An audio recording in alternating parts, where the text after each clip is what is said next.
Time నేను పోవాలి. తెలంగాణ సార్లు చాలామంది ఉన్నారు మనకి, మన మంచి మంచి సార్లు ఉన్నారు. ఎందుకంటే తెలంగాణను బాగా అభివృద్ధి చేసిన వాళ్ళు. ఎప్పుడైతే పివి నరసింహారావు ఆర్థిక సంస్కరణలు ప్రారంభమైనాయో అప్పటి నుంచి చూసుకున్నప్పుడు, అంటే గ్లోబలైజేషన్ ఇక్కడ పెద్ద పెద్ద మాటలు మాట్లాడదలుచుకోలేదు. అప్పటి నుంచి చూసినప్పుడు మన వ్యవసాయం అనేది ఎట్లా కుదేలైందో అనేది మనకు ప్రత్యక్షంగా కనపడ్డ ఉదాహరణ. మన ఆయన ఉదాహరణ చెప్పి మీకు ఈ విషయం చెప్తాను. మేము చదువుకునేటప్పుడు ముగ్గురం, మేము కొడుకులం. సార్ పుణ్యాన్ని మేము రచయితలు నిజాన్ని చెప్పాలంటే అందుకు కూడా అంటే నాకు బాగా కృతజ్ఞతలు. ఎందుకంటే సృజన లేకపోతే అల్లం సోదరులు లేదు. ఇది ఒక పరమశక్తి. సృజన లేకపోతే అల్లం సోదరులు లేదు. ముగ్గురు అన్నదమ్ములకు ఆయన ఏం చెప్పినోడంటే, అరే ఏంద్రా ఒక్కడ నుండి 20 ఎకరాల నుండి మనకి మంచిగా చేసుకొని బతకచ్చు కదా అని చెప్తారు.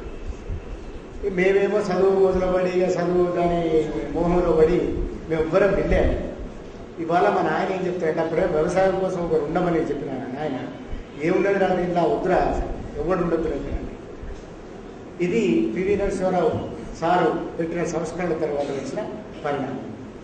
వ్యవసాయం పూర్తిగా కుదేలైపోయింది. అసలే ఆంధ్రుడే చెప్తున్నట్టుగా మీ దగ్గర ఏముంటుంది, మీ బెట్ట ప్రాంతం కదా అని చెప్తున్నట్టుగా దక్కన్ పీఠభూమి, నీటిపారుదల లేని భూమి. దీంట్లో నీటి పంపకాల్లో జరుగుతున్న వివక్షలు ఇప్పుడు లెక్కలు చెప్తే పెద్ద చిట్టా అవుతుంది. తెలంగాణ ఉద్యమం జరుగుతుంది. ఇది మలి ఉద్యమం అని మనం నిజానికి బాగా ఉపన్యాసాలు ఇస్తుంటాం, తిరుగుతుంటాం, ధర్నాలు చేస్తుంటాం.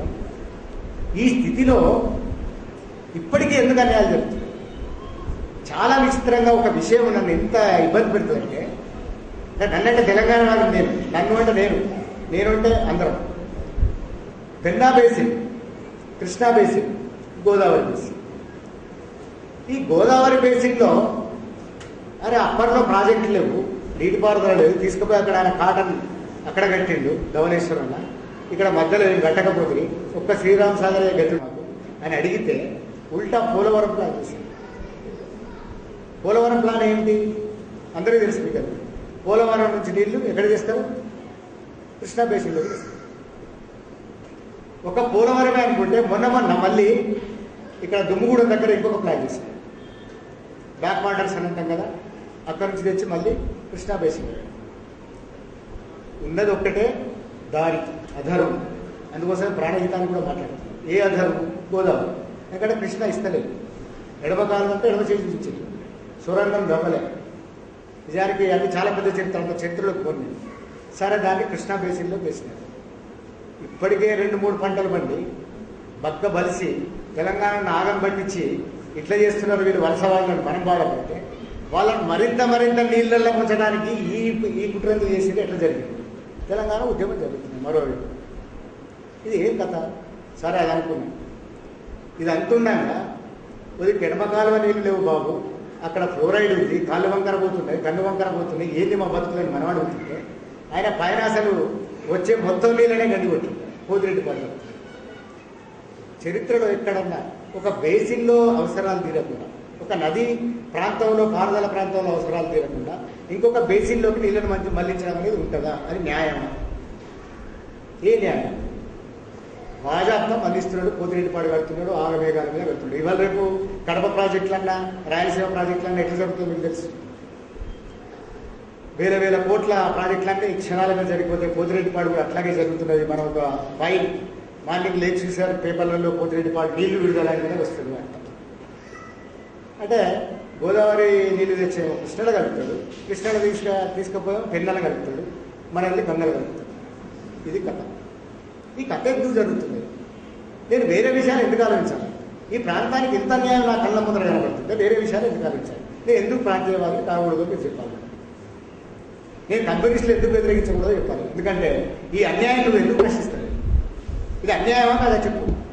ఈ అన్యాయం గురించి మేము తెలంగాణ చెప్తే నువ్వు ఎందుకు ఆలోచిస్తావు? ఏమి న్యాయం? ప్రపంచం మీద ఉన్న చాలా విషయాలు మాట్లాడతారే. ఇథియోపియా గురించి మాట్లాడతారు, దాని గురించి దీని గురించి తెలిసినవి తెలియని మాట్లాడతారే. మీరు రాజ్యం వెళ్తున్న చోట ఇక్కడ రాజ్యం వెళ్తున్న చోట ఏలిక ఒకేలాగే ఉన్నాడు, ఒకేలాగే ఉన్నాడు. ఏలిక ముఖం ఒక్కటే. ఇవాళ సందర్భంలో ఏలిక ముఖం ఒక్కటే. బుద్ధదేవ్ భట్టాచార్య, వైఎస్ రాజశేఖర రెడ్డిల ముఖం ఒక్కటే, వాళ్ళిద్దరి భాష ఒక్కటే. అందుకే ఈ కాంగ్రెస్ అడుగుతున్నాను. భూ పోరాటంలో ముదిగొండలో 7 చచ్చిపోయిన తర్వాత, 7 అమరవీరులైన తర్వాత, వాళ్ళు దళితులైనందుకు, తెలంగాణ వాళ్ళైనందుకు, వాళ్ళ నెత్తురు ఇప్పటికీ పాల్గొన్నందుకు నేను వాళ్ళని ప్రశ్నిస్తున్నాను. తప్పైతే చెప్పమను. ఏ మార్క్సిస్ట్ సిద్ధాంతాల ప్రకారం చెప్తారు? ఏమిటి మీ ప్రయోజనం? ఎందుకు మాట్లాడరు తెలంగాణ గురించి? ఇన్ని పచ్చి అన్యాయాలు, రాజ్యాంగ వ్యతిరేకమైన విషయాలు జరుగుతున్నాయి తెలంగాణ లేకుండా పోయింది. అందుకోసమే తెలంగాణ అవసరం లేదు.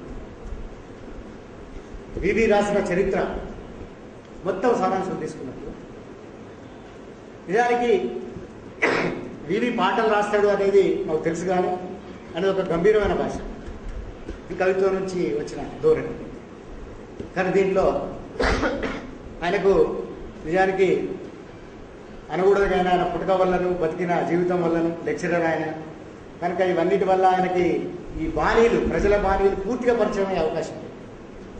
అది ఓరిటెం కన్నా గద్దర్ లాంటి బాణీలు సార్లు తెలిసే అవకాశం లేదు.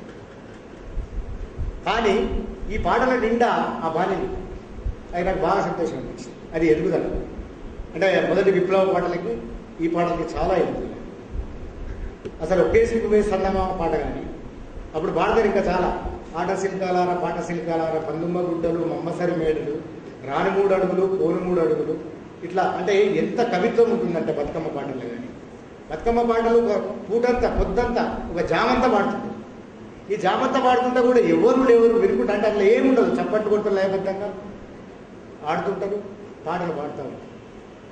అసలు వాటిని పట్టుకోవడం నాకు ఇదొక, అంటే సార్ రాసిన పాటలు ఎదుగుదలంటే మిగతా విషయాల గురించి నేను మాట్లాడుతున్నాను. పాటల గురించి, పాటల రూపం. దీనికి మించిన చరిత్ర రికార్డు కూడా లేదు. ఒకే ఒక్క అభ్యంతరం ఇంతకుముందు చెప్పినాను, విశాలాంధ్రలో ప్రజారాజ్యాన్ని ఇంత వివరంగా వివరించాలని నా కోరిక. తెలంగాణ వాదులందరికీ నా కోరిక. ఇవాళ మోసం అక్కడ కూడా ఉన్నదనేది నా కోరిక.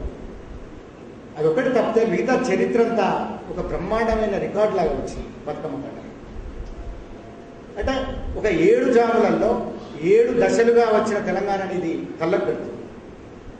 సమ్మక్క సారక్కలు, తర్వాత బందగి, తర్వాత దొడ్డి కొమరయ్య, ఆ తర్వాత వచ్చిన అమరవీరుడు.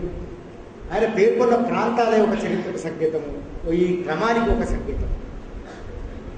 నేను ఇంతకుముందు సారు అంగీ తిరుపతయ్య గారికి అంకితం ఇచ్చినట్టు, నేను దానికి కూడా, నాకు కూడా తిరుపతయ్య సార్ బాగా దగ్గరవాడు కాబట్టి అందుకు కూడా నేను కలిగిపోయిన విషయం ఏంటంటే, సార్ కన్నా చిన్నవాళ్ళు కానీ మేము నడిచొచ్చిన ఒక కాలం ఇద్దరికి పరిచయం ఉంది. ఇది తిరుపతయ్య సార్ని కూడా కలుపుకొని వస్తే ఒక 30-35 ఏళ్ళ సుదీర్ఘ చరిత్ర. ఈ చరిత్ర అంతా ఇలా కళ్ళల్లో కనబడుతుంది. గిరాయిపల్లి, జగిత్యాల, అంటే ఇవన్నిటికీ ఒక క్రమం ఉంటుంది. ఈ క్రమాన్ని ఆయన బతుకమ్మ పాటలో రికార్డు, అది అవసరం. తెలంగాణకు సంబంధించి చాలా విషయాలు మాట్లాడుతున్నారు, కానీ ఈ తెలంగాణలో పరిణామాలన్నీ కూడా, పరిణామాలు కానీ విపరిణామాలు కానీ, ఒకదాని వెంట ఒకటి జరిగిన అన్నిటి మీద అన్నిటి ప్రభావం ఒకటి ధారగా సాగుతూ వస్తున్నది. అందువల్లనే మలి తెలంగాణ లేచింది, లేకపోతే మలి తెలంగాణ రాదు. అందువల్ల తెలంగాణకున్న పోరాడేతత్వం వలన విడిచిపెట్టే మనుషుడు కాదు తెలంగాణ. రాదని అనుకోవద్దు, ఎందుకంటే తెలంగాణ వచ్చేదాకా ఇదే పని ఉంటుంది. ఎందుకంటే అన్యాయాలు ఆ స్థాయిలో ఉన్నాయి, అది జరుగుతున్న దారుణాలు ఆ స్థాయిలో ఉన్నాయి, ఇంకా పెంచినారు. కనుక ఇది అనివార్యత. తెలంగాణ రావడం అనేది ఒక అనివార్యత. ఆ అనివార్యతను కూడా ఈ చరిత్ర క్రమంలో వివి రికార్డ్ చేస్తుంది. ఇట్లా ఒక బతుకమ్మ పాటలో తెలంగాణ చరిత్ర దొరకడం అనేది అసాధ్యం. దాని రూపం అట్లాంటి, ఒక్కొక్క జాముకి ఒక్కొక్క దశ. తెలంగాణ అనే ఒక ప్రాంతం దాని ఎప్పుడు అది మొదలైంది, ప్రజాజీవనం అట్లా మొదలై ఆ తర్వాత వచ్చిన పోరాటాలన్నింటి, ఆ తర్వాత నైజాం వ్యతిరేక పోరాటం, దాంట్లో ముస్లింలతో సహా సార్ చెప్పినాడు బందగితో సహా, సార్ పేర్కొన్న హైదరాబాద్లో ఉన్న వీరులతో సహా నైజాంను ఎదిరించడం, ఆ తర్వాత పరిణామం, ఆ తర్వాతనే తెలంగాణకి నేను ఒక కీలకమైన బాగా పరిశోధించవలసిన విషయంగా భావిస్తూ ఉన్న విశాలాంధ్రుల ప్రజారాజ్యం, అది ఇంకా పరిశోధించవలసి ఉన్నదని నా భావన. మనం పైననే దాన్ని తడిమినామని నా భావన. ఆ భూములు ఎవరి దగ్గర ఉన్నాయని ఒక ప్రశ్నను వేసుకోవాలనేది నా ప్రశ్న. మూలం కొంచెం వాళ్ళ దగ్గర ఉన్నదనేది నాకు ఎందుకో అనుమానం. అక్కడి నుంచి వస్తే ఆ తర్వాత వచ్చిన 1969 తెలంగాణ ఉద్యమం, ఆ తెలంగాణ ఉద్యమం తర్వాత వచ్చిన నక్సల్బరీ ఉద్యమం చేసిన రక్త తర్పణ, వ్యక్తుడి తర్పణ, త్యాగాలు, ఆ త్యాగాలను ఎంత రాజ్యహింస, మంచి వాళ్ళని చంపేసి డాక్టర్ రామనాథన్, లక్ష్మారెడ్డి, మా గుండె బాగా దగ్గరైన వాడు, మా తల్లిదండ్రులు, నా పెళ్లి చేసిన వాడు లక్ష్మారెడ్డిని చంపేసి, డాక్టర్ రామనాథన్ పిల్లల డాక్టర్ అందరికీ తెలుసు, ఆయన చంపేసినాడు. అంటే ఇట్లా న్యాయవాదులను చంపేసినాడు. ఇట్లాంటి నిర్బంధము, ఈ వాతావరణం, చర్చల వాతావరణం తర్వాత ఆ తర్వాత చెన్నారెడ్డి పరిణామాలు, వీటన్నిటి చరిత్ర, వీటన్నిటి నుంచి మలి తెలంగాణ, ఈ మలి తెలంగాణ తర్వాత నాకు బాగా నచ్చిన అంశం, నాకు బాగా దగ్గరైన అంశం, తెలంగాణ తెచ్చుకోవడానికి శశభిషం లేకుండా, ఎలాంటి సందేహాలు లేకుండా తెలంగాణ తెచ్చుకుందామని 100కి 100 పాలుగా ఒక డిమాండ్ పెట్టడం ఈ మాటలో అనేది నేను దీనికే కట్టుబడి, తెలంగాణ అనేది ఒక అనివార్యమైన విషయం. ఈ భూప్రపంచం మీద తెలంగాణని ఏది ఆపలేదు. మీరు ఏ డైనమిక్స్ ప్రకారం ఆలోచిస్తారో, ఏ గద్దారిక భౌతిక సూత్రాల ప్రకారం ఆలోచిస్తారో తెలియదు, కానీ కమ్యూనిస్టులకు నేను విజ్ఞప్తి చేసేది ఏంటంటే, మీరు చాలా అన్యాయం చేసుకున్నారు తెలంగాణ. ఈ తెలంగాణ కార్యక్షేత్రంలో బతికి మీరు తెలంగాణకి ఇప్పటికీ అన్యాయం చేస్తున్నారు. అట్లా చేయకుండా ఆలోచించండి మరొకసారి.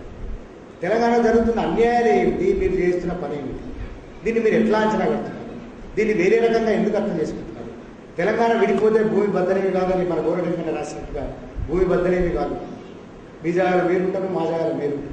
మమ్మల్ని మీరు దోపిడీ చేయకుండా మమ్మల్ని మేము కాపాడుకోవడానికి మా ప్రాంతం అడుగుతున్నాం. ఇక్కడి వనరులను మేము అనుభవించడానికి మా ప్రాంతం మాకు కావాలని అడుగుతున్నాం. మా స్వయం పాలన మాకు పోతిరెడ్డిపాడుగా కట్టొద్దాయంటే వింటలేడు రాజశేఖర్ రెడ్డి. మావాడు ఎవడన్నా ఉంటే వింటడేమో. కేసీఆర్ ఉంటే ఆయన మెడలు వంచవచ్చేమో. ఇంకో మల్లయ్య పుల్లయ్య ఎవడో ఉంటాడు, వాడు ఉంటే వారి మెడలు వంచవచ్చేమో. అందుకోసం స్వయం పాలన కోసం అడుగుతున్నాం.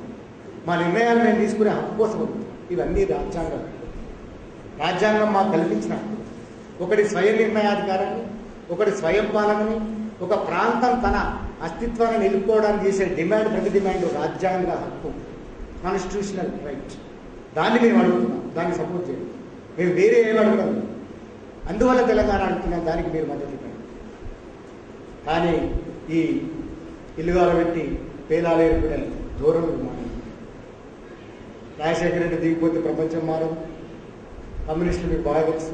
చంద్రబాబు నాయుడు ఎక్కితే ప్రపంచం మారదు. ఈయన ఒక 10 మందిని చెప్తాడు, ఆయన ఒక 10 మందిని చెప్తాడు. కమ్యూనిస్టుల ఇద్దరు ఒక రకంగా మాట్లాడతారు, నక్సలైట్ల మీద ఇద్దరు ఒక రకంగా మాట్లాడతారు. వీళ్ళకు తోడు బుద్ధదేవ్ భట్టాచార్య కూడా అట్లాగే ఉంటాడు. ఎందుకంటే ఇవాళ ఏరికి అట్లాగే ఉంటుంది. ఇది పివి నరసింహారావు సార్ తెచ్చిన మార్పుల వల్ల జరిగిన పరిణామాల వల్ల హైదరాబాద్ చుట్టుపక్కల జరుగుతున్న అభివృద్ధి నమూనా అంతా కూడా అదే. స్థానికీయతని, ప్రాంతీయతని, స్థానికులను ధ్వంసం చేసే ప్రక్రియ కొనసాగుతుంది. 5 జిల్లాలు ముఖం లేకుండా పోయి, మహానగరం అనే పేరిట ఇంతకుముందు బొంబాయిలో జరిగింది, ఇప్పుడు హైదరాబాద్లో జరుగుతున్నది. 5 జిల్లాల ముఖం లేదు. మెదక్, మహబూబ్ నగర్, రంగారెడ్డి, నల్లగొండలో చొచ్చుకపోయింది హైదరాబాద్. ఎవరి కోసం? ఎందుకోసం?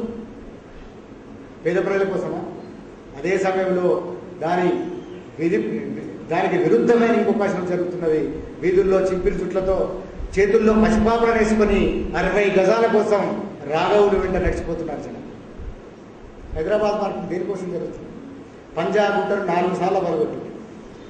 పంజాగుట్టను రహదారి వెడల్పు చేయడానికి ఇప్పటికి 4 సార్లు పడగొట్టింది. మనం మర్యాదస్తులము బండ్ల మీద పోయేటప్పుడు ఇట్లా ఇంకొంచెం జరిగితే బాగుంటుంది అనుకుంటాం. అక్కడ ఏ విధ్వంసమైందో ఆలోచిస్తుంది. నగరాలన్నీ ఇట్లే నిర్మితమైతే ఆ 4 సార్లు మొదలుపెట్టి పంజాగుట్లో ఫ్లైఓవర్ వేసింది కదా, ఇంకొక 2 సార్లు బాగుపడితే కానీ ఇక్కడ ఉన్న ట్రాఫిక్ అడ్జస్ట్ కాదు. ఒకే హోటల్ బజార్ హోటల్ అని ఉంటుంది, ఇప్పటికీ 4 సార్లు అయింది వాళ్ళు లోపల నెట్టేసి. మొట్టమొదటిది అశోక్ నగర్లో మొదలైంది, చిన్న చిన్న వ్యాపారస్తులు, చిన్న చిన్న ఇండ్లు. అదే సమయంలో ఒక కాలనాగులాగా ఏమంటే ఒక సర్పంలా ఒక రింగ్ రోడ్డు చుట్టుకుంటున్నాడు. ఇంతకుముందు ఒక రింగ్ రోడ్డు చుట్టుకున్న చిన్నది, ఇది ఒక మహాకాల సర్పం పెద్దది. ఒక శంషాబాద్ రాబోతుంది, ఒక సింగపూర్ మలేషియా చూసి వచ్చిన వాళ్ళకి అర్థమవుతుంది. ఇది ఇంట్లో ఇక్కడ పేద ప్రజలు ఉండే అవకాశం లేని ఒక స్థితి వస్తుంది. రోడ్డు పక్కన అసలే ఉండే స్థితి లేదు. ఎల్బీ నగర్లో కూడా ఉండలేని స్థితి, దిల్సుఖ్ నగర్లో కూడా ఉండలేని స్థితి వస్తున్నాయి. చుట్టూ 5 జిల్లాలను మింగిన ఈ ఊరు ఆ తర్వాత 5 జిల్లాల నుంచి సర్వీస్ కోసం, సేవకుల కోసం ఇక్కడికి తెస్తున్నారు. ఇదంతా గద్దర్ ఇది ఈ మధ్యలో చాలా సందర్భాలలో చెప్తున్నాడు, స్ట్రక్చరల్ వైలెన్స్ హైదరాబాద్లో జరుగుతున్న దాన్ని ఎట్లా అర్థం చేసుకోవాలి? ఎవరి కోసం ఇస్తున్నారు? పంజాబ్ రోడ్డు విషయాలను చేస్తున్నారు. బేగంపేటలో ఎయిర్పోర్ట్ ఉంది కాబట్టి మాదాపూర్ పోవడానికి వేసిన మొట్టమొదటి ప్రణాళిక అది. ఇప్పుడు గచ్చిబౌలి పోవడానికి, శంషాబాద్ పోవడానికి అన్నిటికీ అదే రూట్లో వేస్తారు. భవిష్యత్తులో రింగ్ రోడ్డు పోవడానికి మొత్తం వేస్తారు. హైదరాబాద్లో ఇప్పటికే ఉండలేని జనం మీకు ఇంత మాత్రం ఉండలేరు. అందువల్లనే ఇవాళ 60 గజాల కోసం వీధులకెక్కి ప్రాణాలకు కూడా తెగించడానికి కారణం నగరం తరిమేస్తుంది. మనకి ఈ తరిమేయడం వీటన్నిటి వెనుక కూడా ఇవాళ నేను చెప్పిన పేర్లు ఉన్నాయి. సత్యం రామలింగరాజు, జీవికే, రామోజీరావు, IVRCL, ఇట్లా చాలా ఈ కంపెనీలకున్న భూములు ఎన్ని, హోల్డింగ్స్ ఎన్ని ఒక్కసారి ఆలోచిస్తే మనకు చాలా బాగా హైదరాబాద్ గురించి